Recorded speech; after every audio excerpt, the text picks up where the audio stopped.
Arriba l'estiu i amb ell les vacances dels més menuts, els 3 mesos de l'any més esperats per xiquets i xiquetes, moments de rialles, piscina, platja i de descans. Però els pares no poden dir el mateix per falta de temps o treball. Per a estos casos, diuen que els iaios són els segons pares i qui millor que ells per a passar el seu temps lliure amb els nets. Ens hem anat a la platja de la Malvarrosa per a comprovar-ho. Què fan els nostres majors amb els seus nets en estiu? Pues ahora a jugar, luego iremos a comer, un ratito luego al parque por la tarde. Disfrutan con el mar, con su barquita, sobre todo si hay unos pocos de olas. Pues nada, con ellos ahí a jugar y a pasear y al baño. Aquí. Aquí desde que eran chiquititos. Ahí veníamos a las arenas al hotel, que ahora es un hotel.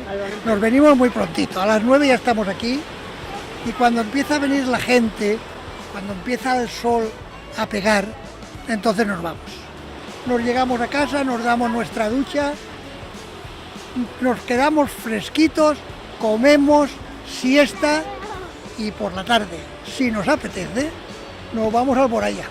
Fartons, la Carmeleta, la coca de llanda.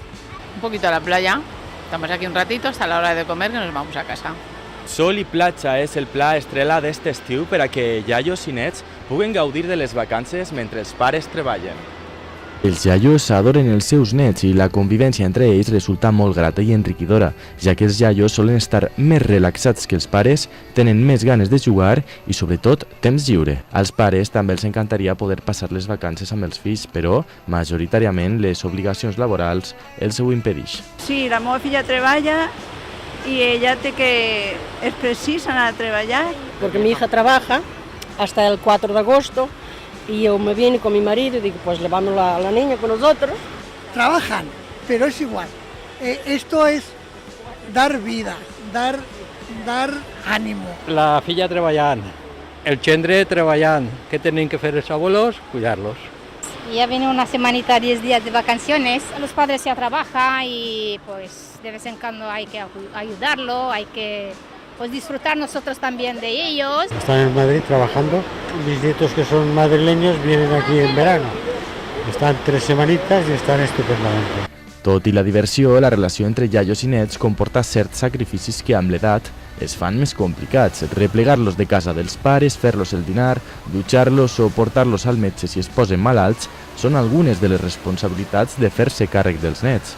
Tot i això, la vitalitat que els aporten supera de bon tros qualsevol contraindicació, i és que iaios i nets gaudeixen junts com xiquets.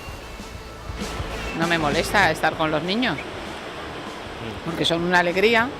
Mucho trabajo, mucha faena, porque llegas y hay que bañarla, hay que darle de comer y eso. Pero al mismo tiempo, cuando me dices, dame un abrazo, me llena de alegría. Yo no lo veo como carga, lo veo como que es algo que te llena, que todavía te da más fuerza para poder seguir y decir, estoy ayudando a mis hijos. Toda la alegría del mundo. Si yo estaba deseando poder jubilarme para poder disfrutar un poco de ellos. Claro, es una responsabilidad y una faena diaria, pero en fin, se fa de bona gana, ¿eh?